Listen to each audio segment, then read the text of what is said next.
Chapter 8. I discovered over luncheon that Lord and Lady Rycroft had 3 daughters. They weren't in need of a governess at present, but I decided to present myself to them and offer my services to any of their friends. When I asked Mr. Glass if I could come with him to return his aunt to her home, he promptly started an argument. "A governess?"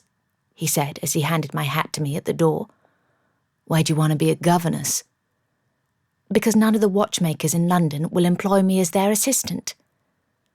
After our recent visits, I was beginning to see that the situation was even more hopeless than I had at first thought.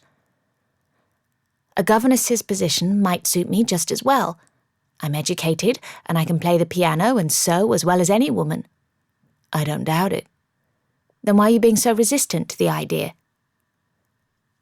He wedged his hat under his arm without a care for its shape and opened the front door. Cyclops waited with the horse and carriage. "I'm not resistant. I simply don't think anyone will employ you," Mr. Glass said. "Oh dear," his aunt muttered. "Why not?" I asked hotly. His aunt tusked and shook her head at him as she passed. He scowled back at her. He'd been doing a great deal of scowling ever since she arrived. He hadn't joined us over luncheon, preferring to eat alone in his rooms. I wondered again if he'd been resting or using his special watch again. "Aunt Letitia, you explain it to her," he said. "Good Lord, no," she tossed over her shoulder. "You made your bed, now you must lie in it." He jerked his head toward the carriage, but I didn't move from the doorway. "Go on then, Mr. Glass. Tell me why you think I'd make a terrible governess." "I didn't say you'd be terrible. I think you'd make an excellent governess. But I doubt anyone will employ you." "Because I have no experience?" I stood in the doorway only inches from him, suddenly feeling small, stupid, and pathetic. My conviction rapidly drained away. I was a fool. He was right. No one would employ me as a governess without references. I lowered my head. "I'll stay here," I mumbled. I stepped back inside, but he caught my chin. I was so shocked that I lifted my gaze to his. He seemed equally shocked by his action and quickly let me go. He tucked his hands behind his back. "I'm sorry," he murmured. "I shouldn't have said anything. Come with us, Miss Steele. Hopefully you'll prove me wrong." He offered me a smile and his elbow. I took it and descended the steps. He helped Miss Glass into the coach and then me and climbed in after us. I still felt a little bruised by his lack of confidence in my employability, but he had offered me an olive branch and it would be rude of me not to accept it. How does one gain experience as a governess in the first place if one doesn't have experience? I said to no one in particular. "It's not your lack of experience that will hold you back, Miss Steele," Miss Glass said. "It's your pretty face, lovely figure, and your forthright manner." Mr. Glass turned to look out the window, as if he hadn't heard a thing his aunt said when she was sitting right beside him.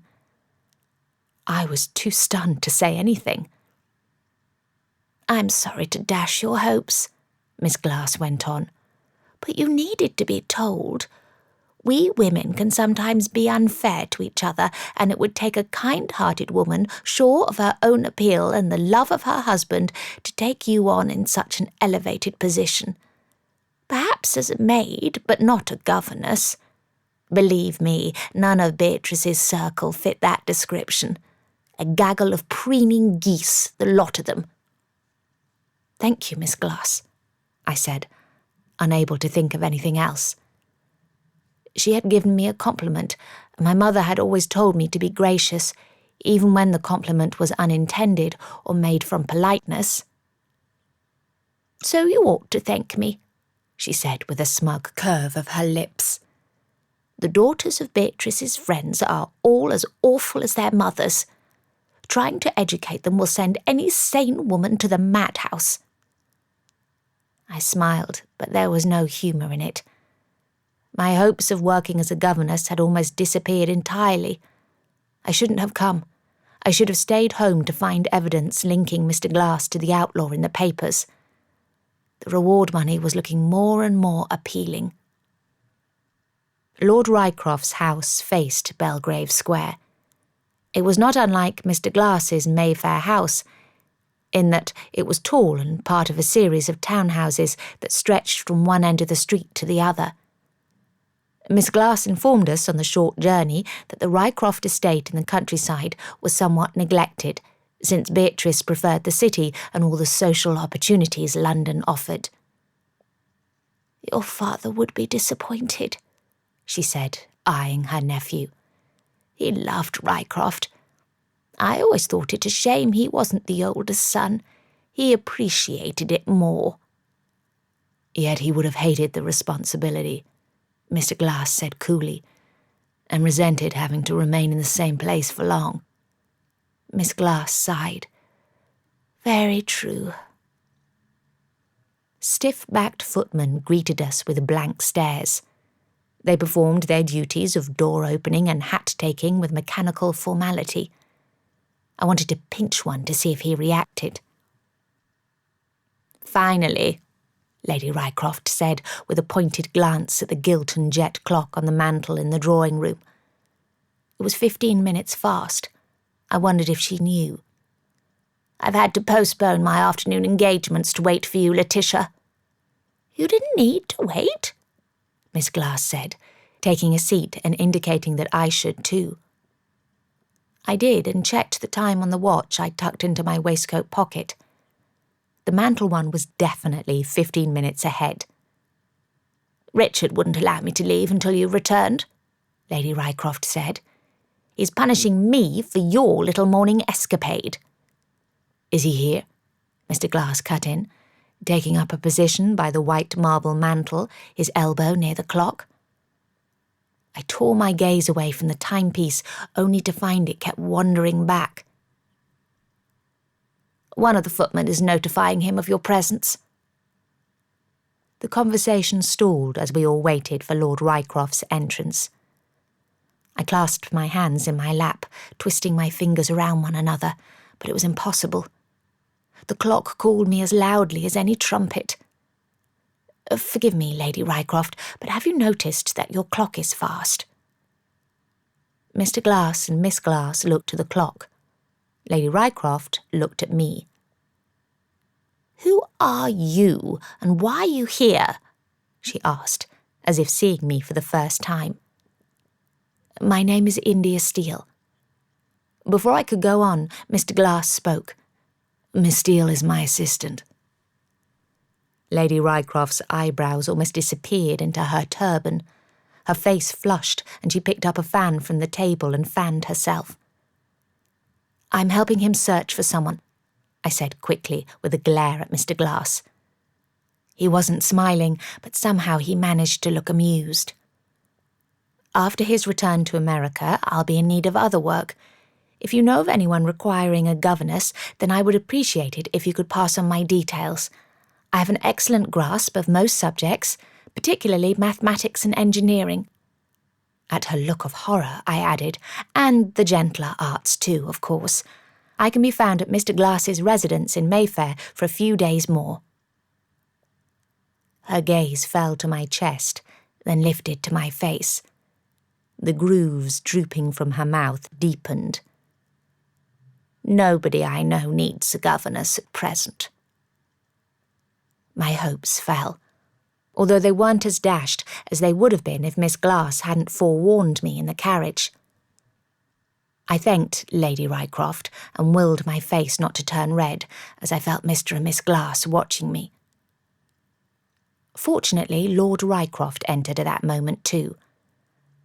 Mr. Glass stood straighter, and Miss Glass shrank into the sofa as if she were trying to make herself invisible. He didn't see her, however. He only had eyes for his nephew. Lord Rycroft was a less appealing version of Mr. Glass, and it wasn't simply the age difference that accounted for it. The older man did sport some grey through his thick black hair, but that was his only distinguishing feature. He was shorter, yet just as broad in chest and shoulder, which made him stocky. He may once have had the sharply angular cheeks of Mr. Glass, but it was impossible to tell beneath the layers of sagging fat. Muddy eyes took in every inch of his nephew, slowly, as if measuring him against the memory of his dead brother, and perhaps against himself. Lord Rycroft's stature straightened with every passing moment, and his chest expanded. I pressed my lips together to stop myself smiling at his attempts to make himself more impressive. He ought not bother. Mr. Glass wasn't easily matched by anyone, let alone a short, fat man twice his age. "Good afternoon, Uncle," Mr. Glass said, holding out his hand. Lord Rycroft ignored it. "What brings you to London?" He had a ropey voice, as if it struggled to travel through his thick throat. Mr. Glass pulled back his hand. "I'm looking for someone. It's a private matter." "How long are you staying?" "Until Tuesday." "See that you don't stay longer." Mr. Glass's eyes narrowed. "I'll stay as long as I like." "Let me make myself clear. You're not welcome here. Your father chose to leave his family, his home and responsibilities and run away. He then disgraced us further by marrying a foreign girl of ill repute." He poked a thick finger at Mr. Glass's chest. "You are the embodiment of that disgrace. We want nothing to do with you." Mr. Glass's face darkened. His eyes turned the colour of pitch. My blood chilled as Mr. Glass went very still. I suddenly felt afraid for Lord Rycroft. "I know who your mother's family are and what they've done," he went on, oblivious to the fuse he'd set alight. "My investigators sent me newspaper clippings and reports of their crimes." Crimes? My gasp echoed in the ensuing silence. I was the only one who showed surprise, however. Mr. Glass swallowed, but did not take his gaze off his uncle. Nor did he deny the accusation. So it was true. I pressed my hand to my rolling stomach. It wasn't until that moment that I realised the stupidity of what I'd done. I was living with a criminal. I'd never quite believed that Mr. Glass was the Dark Rider, until now. "Let's be clear," Lord Rycroft went on. "The estate cannot be handed over to the likes of you. It must be against the law somehow, or what's the good of laws in the first place? I have my lawyers working on it." The hard planes of Mr. Glass's face slackened. He blinked. "Hand over. I'm your heir, but you have 3 daughters." "Of course you're the heir. Stupid as well, I see." "It's true," Miss Glass chimed in quickly. "The estate is entailed, Matthew. None of your female cousins will get their greedy little hands on it because you are the sole male heir and males inherit." At his continuing stunned look, she added, "Didn't Harry tell you?" "No," he murmured. Lady Rycroft sniffed into a handkerchief. "The thought of my dear girls being tossed out of their home, it breaks my heart." I willed Mr. Glass to speak, but he didn't. He glanced at me, then quickly down at the floor, off to the side, everywhere, but the faces watching him. I twisted my fingers tighter in my lap. Lord Rycroft's grunt filled the room. "You're not welcome here. Good day." He turned to go. "Letitia, go to your room. You're forbidden to leave for a week. Go!" he shouted when she didn't move. Both she and Lady Rycroft flinched. Then she lifted her chin. "I wish to stay with Matthew." "Go to your room!" Lord Rycroft roared. His face blotched, his mouth frothed. "I will not tolerate any more of your mad ramblings and wanderings. Christ, woman, you're the bane of my existence." Miss Glass's eyes filled with tears, but she continued to hold her chin high, even though it wobbled. "I wish to live with Matthew."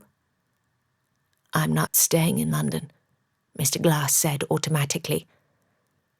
But his aunt didn't seem to hear him. "I refuse to sleep here another night."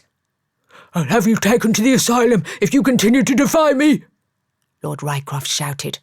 "You're a mad old bat, and the sight of you sickens me. It's no wonder Harry left you behind. He couldn't stand your company either." Finally, Miss Glass's face crumpled and her tears spilled.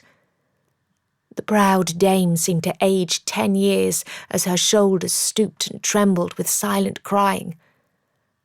I went to her and took her hand in mine. She rallied a little and stopped crying. Lord Rycroft looked at me as if he'd only just noticed me. I lifted my chin as I'd seen Miss Glass do, daring him to throw me out. "Take your doxy with you, Glass, and leave." "I'm not a doxy, and you are certainly not a gentleman." I didn't know what I was saying. Perhaps I was afflicted with madness too. I just knew I couldn't leave Miss Glass with this bully.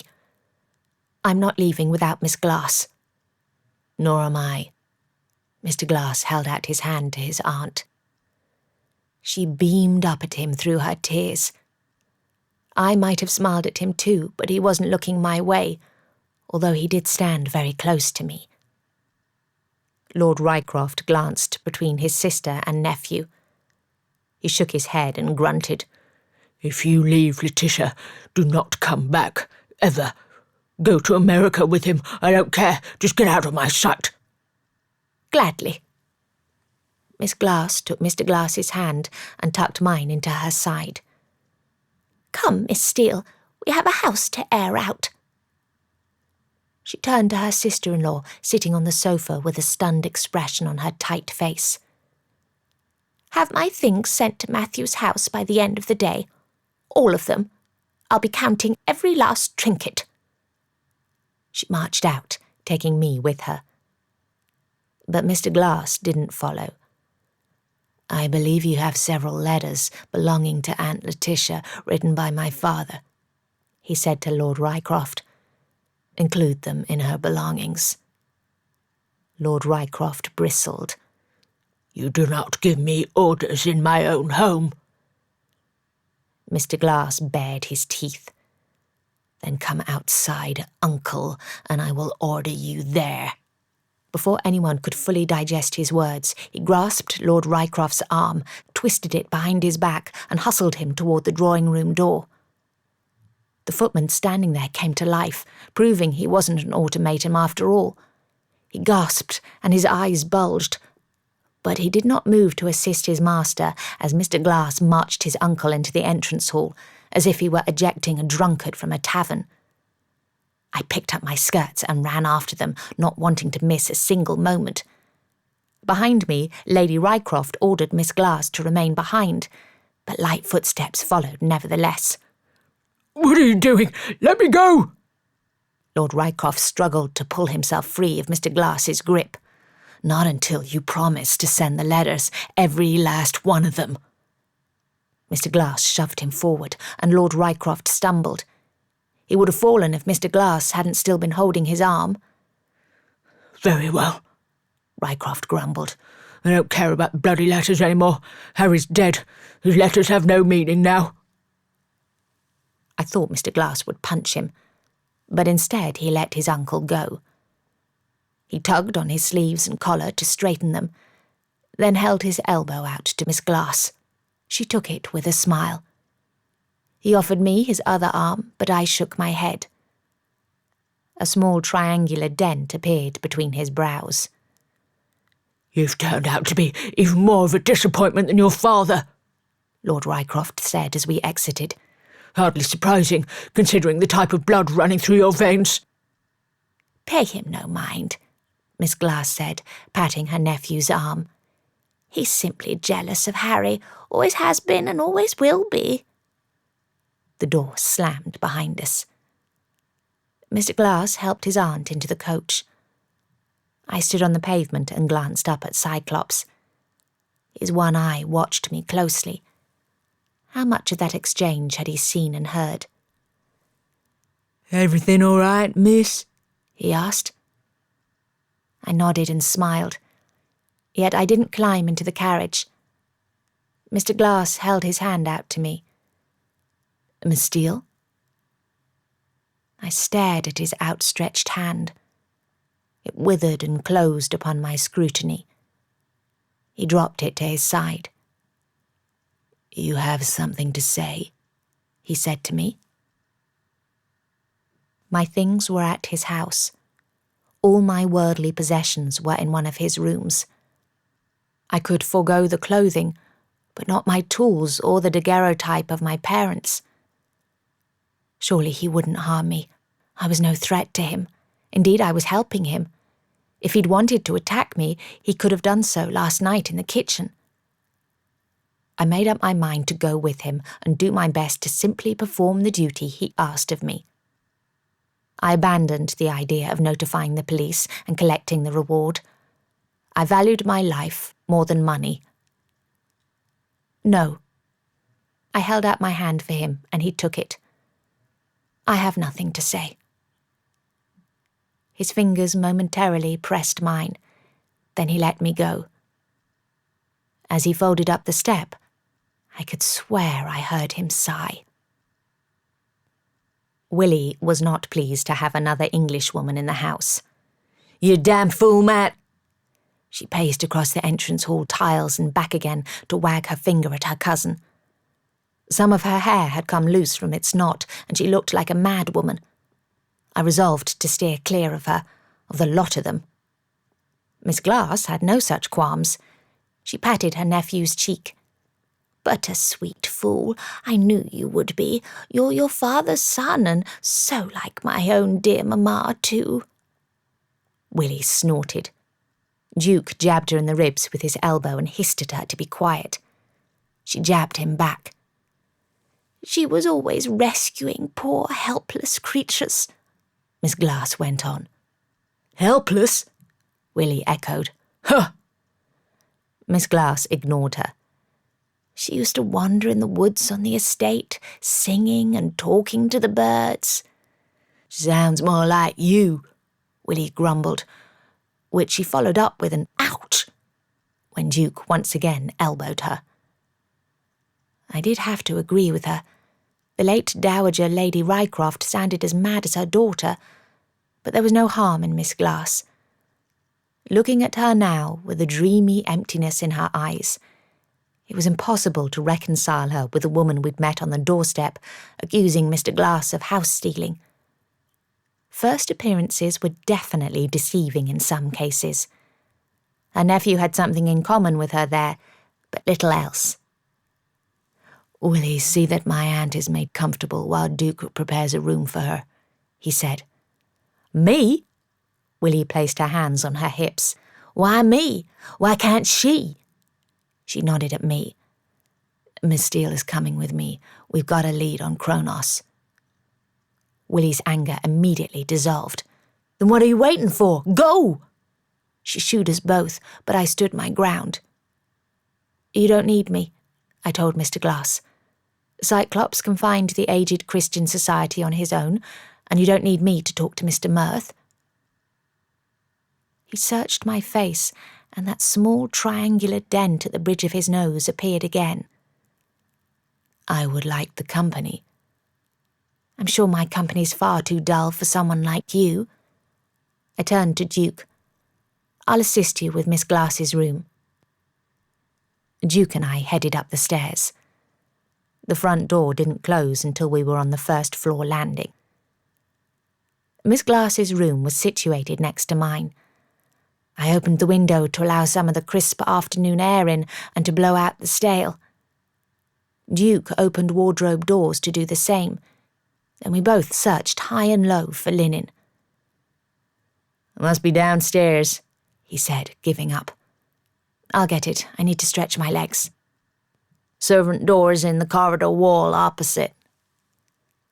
I found the hidden door easily enough and made my way quickly downstairs.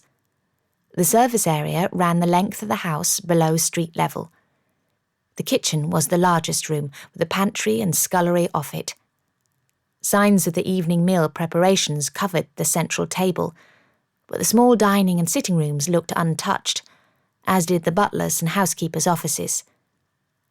I found the linen press, but the sheets were stored at the top. I stepped on a low shelf, but my weight tipped the entire cupboard forward. I jumped down and managed to keep the whole thing from toppling on me, but a flat box slid off the very top and crashed to the floor. It missed me by mere inches. I righted the press and bent to pick up the box. No, not a box. A case with brass clasps that had sprung open. The case's contents spilled onto the floor. I bent to gather up the sheets of paper, but froze. A picture of a bushy-browed man stared back at me, his face a map of scars. He looked about 30 or so, but it was difficult to tell from the picture. The word "wanted" in bold, blocky type labelled the fellow an American outlaw. He was worth $500, dead or alive. But it wasn't the amount or the face that had my heart stopping. It was the name. Bill Johnson. Johnson was Willie's name. This man was a member of Mr. Glass's family. According to the poster, Bill Johnson was wanted for robbing a general store. Each of the 12 sheets of paper was a poster showing different outlaws wanted for crimes committed in various American states and territories. 3 bore the name Johnson. One was the Dark Rider, the man from the newspaper article I'd read. The sketch was the same. His face wasn't clearly shown thanks to the beard and hat. According to the poster, he was considered extremely dangerous. My hands shook as I replaced the papers back in the case. I stood on a chair to return it to the top of the cupboard, then hurried back up the stairs with my arms full of clean linen. Duke and I finished making up the bedroom, and I joined Miss Glass in the drawing room, while he disappeared into the kitchen to prepare dinner. Miss Glass dozed by the window, so I sat and read quietly. Or tried to. It wasn't easy with my mind wandering back to those posters of outlaws with their grisly faces and cold eyes. And then there was the Dark Rider, the man no one had seen properly.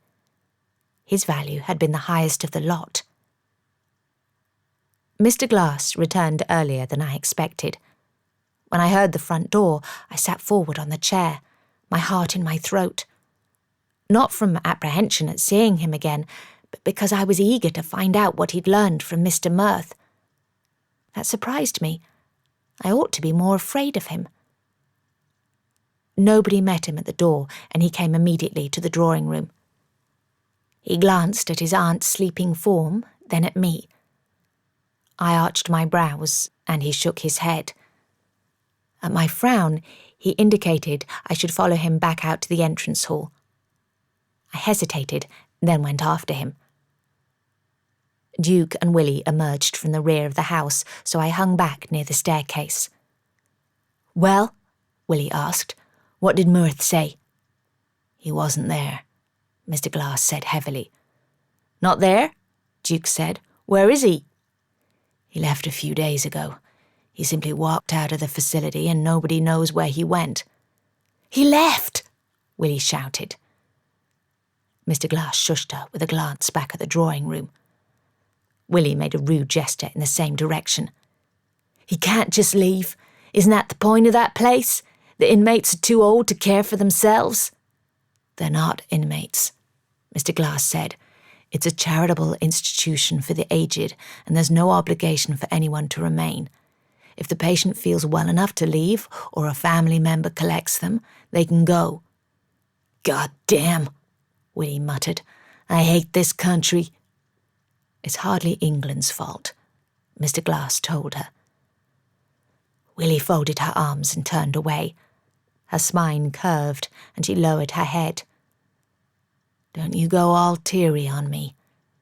Mr. Glass rested a hand on her shoulder. She shook it off, then suddenly turned and threw herself into his arms. Fortunately, he was strong enough to catch her. If it had been me, I would have landed on my rear beneath her. He held her a moment until she composed herself and stepped back. "Enough of this sentimental claptrap," she declared. "We'll find this Mirth fella." She suddenly looked at me. Despite her watery eyes, the gaze was as sharp as a blade. "She'll find him." She marched over to me and stabbed a finger into my shoulder. "You'd better, Miss Steele. If you don't, I'll make you regret it." They were just words, easy enough to say, difficult to believe. But Willie's anger wasn't something I wanted to stoke. "Willie," Mr. Glass chided. "God damn it, woman!" Duke marched over and grabbed Willie by the elbow. "You damn fool. Threatening her won't help. Paying her isn't doing anything." Willie pulled free, then ran up the stairs, taking 2 at a time. Duke shook his head and left too. Mr. Glass gave me a flat smile. "My apologies for my cousin's behaviour. She can get emotional at times." Over a watchmaker, no less. "It's a special watch." "So you keep saying." I waited for him to tell me about his special rejuvenating watch, but he didn't. "Will we resume our search this afternoon, then?" He leaned back against the newel post. "It's late. We'll resume tomorrow." His gaze wandered past my shoulder. "Harry, dearest, you're back," Miss Glass said. "How was your journey?" Mr. Glass sighed. "I'm Matthew, not Harry. Have you settled in, Anne?" "I'm quite settled, thank you. I do think I'm going to like it here, despite your strange cousin and that other gruff fellow. At least I have Miss Steele as a companion." "Good," he said, once again glancing at me. "But it's only for a few days. I'll be returning to America on Tuesday." She waved her hand and headed up the stairs. "Come, Miss Steele, and play the piano for me. This house needs music." I went to follow her, but Mr. Glass stopped me with a hand on my arm. "She likes you, Miss Steele," he murmured, his face close to mine. "Try to make her see that this arrangement is only temporary." "I'll do my best. Perhaps it will help if she knew what was to become of her after you leave. Her brother has forbidden her to return to his house." "She's not going back there," he growled low. "Not while I live."